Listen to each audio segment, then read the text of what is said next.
हिच्यासारखी नाटकी बाई मी आजपर्यंत बघितली नाही. हे सगळं राखीच करू शकते.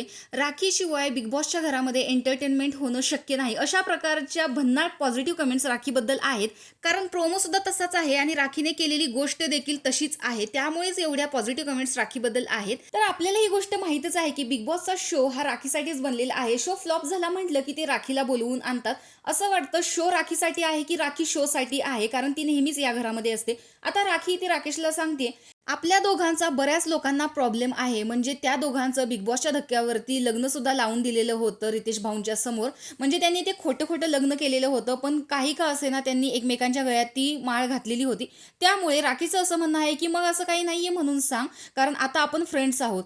त्यावरती राखीचं म्हणणं आहे की खरंच आता आपण फ्रेंड्स आहोत. आणि राखीला हे खूप शॉकिंग वाटतं की आता आपण फ्रेंड्स आहोत, कारण तिने राकेशला मनापासून का होईना प्रेम केलेलं आहे.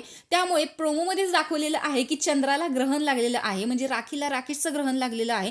अशा पद्धतीचा हा प्रोमो आलेला आहे आणि त्याच्यावरतीच प्रेक्षक खूप हसतायत की राखीच हे सगळं करू शकते, राखीशिवाय हे होणं शक्य नाही. आणि राकेश गपचूप आत जाऊन बसलेला असतो. बाकीचे सदस्य गार्डन एरियामध्ये असतात, तर राखी नेहमीप्रमाणे काहीतरी ड्रामा क्वीनचा काहीतरी ड्रामा दाखवतेच. त्यामुळे आताही रडून नवीन काय क्रिएट करणार म्हणून सगळेजणच तिच्याकडे एकटक बघत असतात. तर ती स्विमिंग पूलमध्ये जाऊन उभा राहते आणि तिथे सुद्धा रडत असते आणि अचानक ती पाण्यामध्ये स्वतःला झोकून देते, म्हणजे ती पाण्यामध्ये पडते. तर अशा पद्धतीने राखीने ती गोष्ट केलेली आहे. त्यामुळे सगळे शॉकिंग होतात आणि राखी राखी म्हणून ओरडतात.